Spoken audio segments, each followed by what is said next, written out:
I love the team behind the scenes here. But now I got to deal with this one. This guy. See, you had ICE ruining Halloween.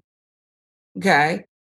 Then you had a major media network laying off tons of blacks.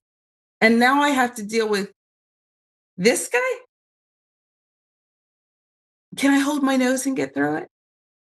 Brian McKnight is back in the headlines. Go away, fool. Sit down. Stop singing. McKnight's concert at an HBCU. Black folks don't want anything to do with you, Brian McKnight, and neither do most women. I'm not sure anyone does. Be professional. Brian McKnight's concert at an HBCU canceled following backlash. This is so dumb. You're still going after it? Let stuff die down, will ya? Claflin University President Dr. Dwaun J. Warmack released the following statement. Claflin University values and respects the perspectives of our constituents and stakeholders. We take your concerns regarding the artists for the Scholarship Gala seriously and are currently exploring options. Thank you for your loyal and continued support as we work to ensure this event is a beacon of light for our institution while raising needed funds to support student scholarship. Backlash that caused this latest cancellation. It actually came quickly after McKnight's booking was made public. Critics pointed to ongoing controversies involving the Back at One singer, particularly his strained relationship with his older children. 2024, McKnight drew criticism after a social media post referred to his estranged kids as products of sin, a remark that circulated widely and prompted backlash from both fans and news outlets. We'll give you an example of how Brian McKnight refers to his estranged children. So lastly this week, I want to big up my man right here. See, he gets it. In order to live a life that you love, you have to get rid of the evil and the negativity, even if that evil and negativity is related. We want everyone to live a life that you love. Our hashtag, that's what it means. Hashtag I love our life. But in order to do that, you have to get rid of all that evil and negativity. There's so many angry and upset and negative people out there. We want to use our platform as a place of positivity. So look, here's another somebody asking about my one and only daughter, Julia, asking about how she feels about a post about her graduation. Well, how do you think she feels? She feels great. See, Julia understands the scriptures. Exodus 20:12, where it says, and I quote, honor thy father and thy mother, that thy days may be long upon the land which the Lord thy God giveth thee. See, she honors us, and in turn we honor her because she knows how proud of her we are. And here's something, if you're going to leave snide comments, at least allow us to tag you when we reply. It's so cowardly, but He's now basically a Jeopardy question, basically. He's a category. HBCUs getting rid of evil and negativity for 500, please. Claflin University, because of Brian McKnight. October 16th, McKnight posted this about his ex-wife. It's been a long journey getting to this day, October 16th, 2025, but we are here in the English countryside, about an hour and a half outside of London, and the verdict is in. We've been quiet, listening to liars continue to lie and keeping to ourselves, living and loving our life, as we said, leaving everything in God's hands and letting our lawyer do the talking. But according to the courts, trying to ruin my name and trying to bring harm to my family in a book filled with lies equals $8.8 million. And this is just the beginning, because anyone and everyone that helped promote these lies will hear from my lawyer in the days to come. No weapon formed against us shall prosper. That from my voicemail is the voice of a liar. Do not text Miko again. Do not call Miko again. Leilani, if you are also checking these messages, that goes for you as well. I am very serious about this. I don't have a problem with it. The voicemail. Celebration was done prematurely. According to TMZ, McKnight filed a motion for a default judgment because his ex did not show for court, and he is still waiting for the court to sign off on his win officially. On October 6th, the parties involved in the case were given 21 days to respond, meaning the final outcome remains uncertain as the deadline approaches at the month's end. Celebration seemed particularly cruel given that Nico, Brian McKnight's son, passed away in May 2025 after battling colon cancer. Several people pointed out the timing of his celebration, noting he posted his gloating video on what would have been Nico's 33rd birthday. I smell hot garbage. Just hot garbage behavior. Nico's brother, Brian McKnight Jr., took to Instagram stories to call out McKnight for the celebration. I've tried, man. I've tried really, really hard to not touch on S, to let it go, to be the bigger person, to be mature.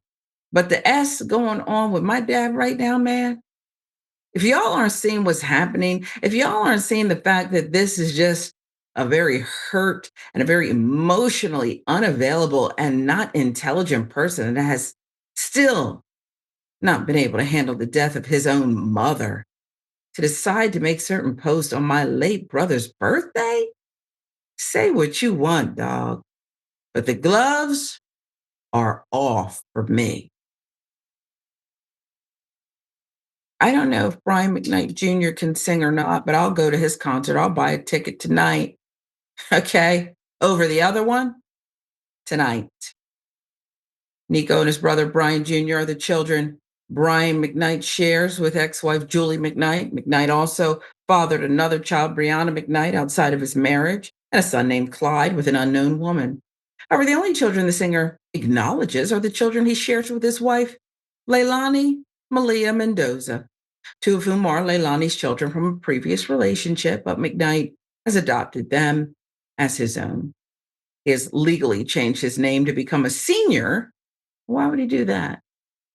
Because he's ugly.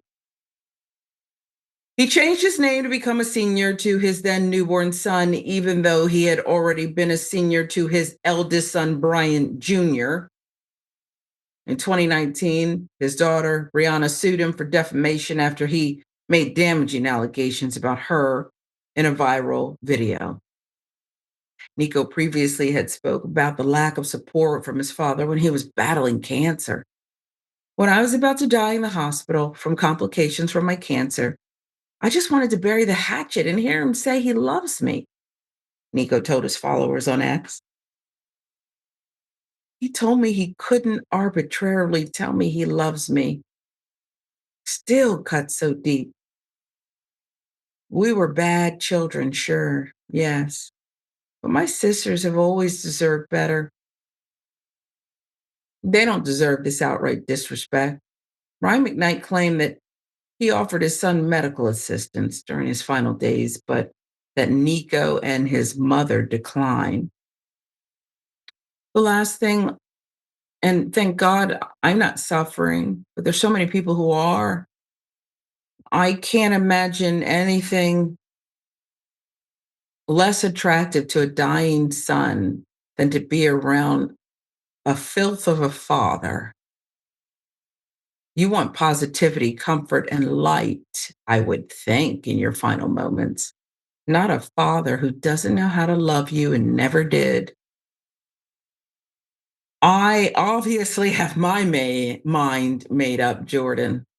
I just find him so scummy, so despicable. And I find it curious why any college booker, we'll call them, I don't know exactly, booked Brian McKnight as the scholarship gala guest. I find it curious that they would choose a man who has so many issues right about now. What say you? I mean, he certainly isn't the first artist to have issues and publicly air them out. So I think for them, it was probably a calculation like, Still got a lot of fans, can probably bring in maybe alumni or older fans of his who are in a position to donate since it was for scholarships. That's probably what the thinking was. And I think, he probably still has a loyal fan base. I'm not equating him and personal issues, however those are, with like some of the more controversial artists, but even those still have robust fan bases. I think there's some people who want to separate the art from the artist. I'm not saying which way is right in how you look at this. I understand why students would be upset, but I'm not surprised that they would invite him. I mean, he's a legendary singer for a lot of people. Younger generations don't maybe have that affinity for him like older generations. Yeah, I have to disagree with you. I don't know if he has that loyal fan base, and I'm going to tell you why. Brian McKnight made his money and his career from singing beautiful love songs. He just would make you melt. He makes you want to fall in love, have a baby. So many babies were likely conceived to his music. I mean, and now talk about a win for infertility the minute he opens his mouth. Okay. He's a sicko and a clown. And I don't know that he does. And perhaps I would be among those women in a certain demo that would go to a concert and, because they say music is the soundtrack of your life, but not when I have hair to wash, okay, and nails to file. I have a list of so many other things that are more important than giving this fool money. I don't get it. I just don't get it. But I respect that. And I think you're right. Do you separate the music from the person, the man in this case? If you can, but not when his whole identity is a sexy crooner of love songs. And now he's just a skunk. He looks like a scent of that. I've heard that if a skunk sprays your dog, for example, you can't just shampoo it out. The stench, it's just vile. It's all over the place. Of course, you love the dog, but it smells like skunk. I don't love Brian McKnight. I don't know if he is lovable or capable of giving love, but he just seems like he reeks of skunk. And with that, Jordan, I'll give you the last word. I don't know how I follow that. I don't know. I'm also Ah, the type of person who's like, if they got family issues, they're airing it out on social media. It's none yeah, of my business. That yeah. sucks for them. I hope they get it sorted out. Good luck, Brian. Good luck.